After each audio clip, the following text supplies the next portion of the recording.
Here we are. We are live. Sorry, the joys of technical difficulties on the road. So, Ked, thoughts on this first half of the Illinois game as they are battling 7-7, tied up with our friends at Penn State. You could ask for a better start. They had an unbelievable start to the game.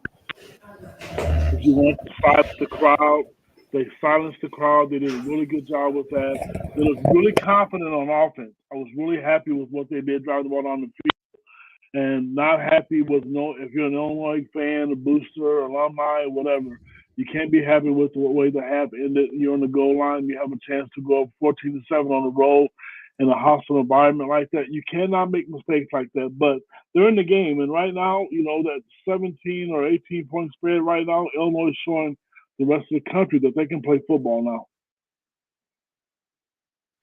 Brad, your thoughts?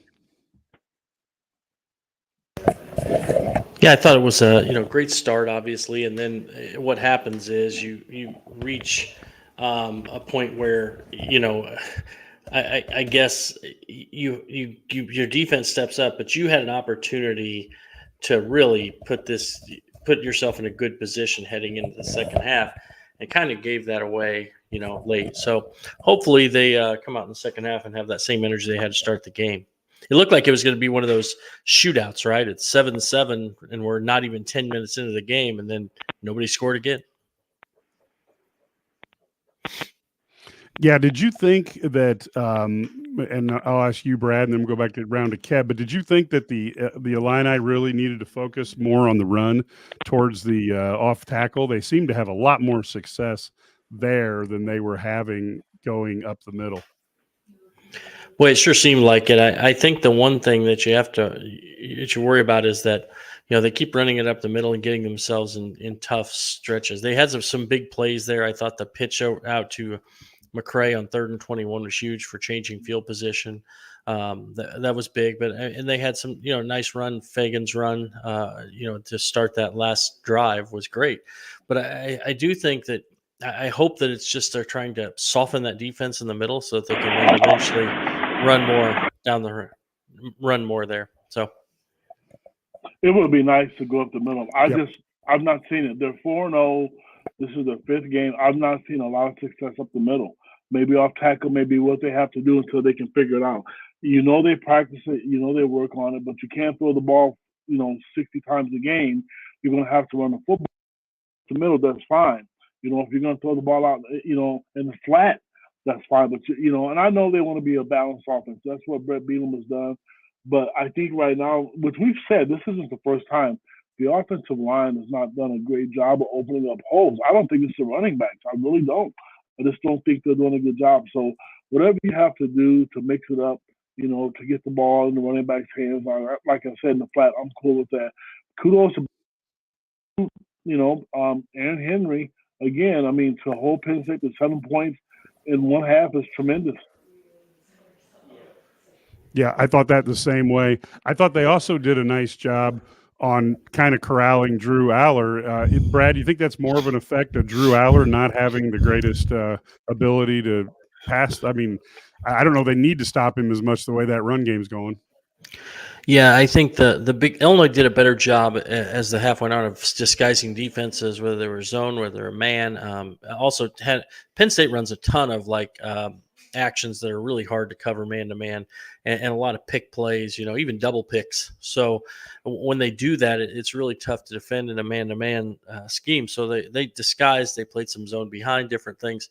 I thought it was really good there. His ability to change that. I think Aller missed a couple throws that were there, but also I just think Illinois did a good job of not allowing them to get big plays and big chunks. And if you don't let them, they've been used to getting this season, getting a lot of big chunk plays. They didn't get those. And I think that was a huge reason why they were able to slow them down. If you look at the stats, he only has 89 yards passing, and Luke Altmaier is at 107. So they've done a pretty good job, containing him. He's not the fastest guy in the world, so if you can make him, run a little bit, that may be to Illinois' advantage. But, statistically speaking, like I said, they're going to have Illinois has 3 penalties for 10 yards.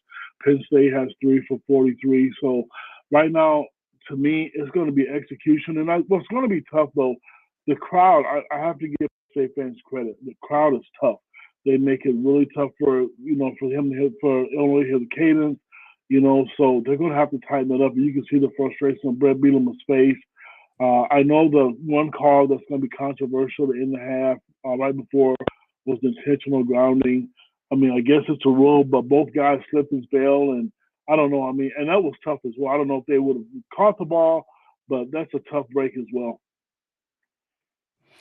Yeah, I thought that was a rough one. I thought overall, Illini ended up with that last drive making the offensive yards come fairly close, 193 to 160. Any concern that we're in a situation that was similar to what happened to Wisconsin today, where they played one good half and then just kind of caved in the second half? Is there any concern, Brad, that the way the Penn State offensive line is playing, that could be a problem in the second half? Yeah, I mean, I'm concerned about the way Penn State's run the ball. I think that they've probably thrown the ball too much. To be honest, I mean, Illinois hasn't done a good job of stopping the run yet, and they've kind of haven't just been committed to the run. So yeah, I think that's a concern. But I will say this: I think you're going to see Illinois make some adjustments that maybe will help them slow them down. Now, I think you compare it to that other game. Illinois has also done a better job of late of finding running holes, like we said, on the edge, off tackle things. So I think we know that in the fourth quarter they tend to wear teams down. That's been throughout the season. So it's going to be interesting to see who can run the ball in football in the fourth period and who's able to take advantage of that. And I think that red zone, not scoring in the red zone for the first time in there was 36 in a row before that, and so I think that's big. And so you hope that they get back on another streak. That's something that they've been really good at. And so if they can get a couple red zone scores, and then they got a chance to pull this one out on the road. We knew this is Bret Bielema football, though, right? I mean, does it surprise anybody? Wouldn't shock me if it goes into overtime as well.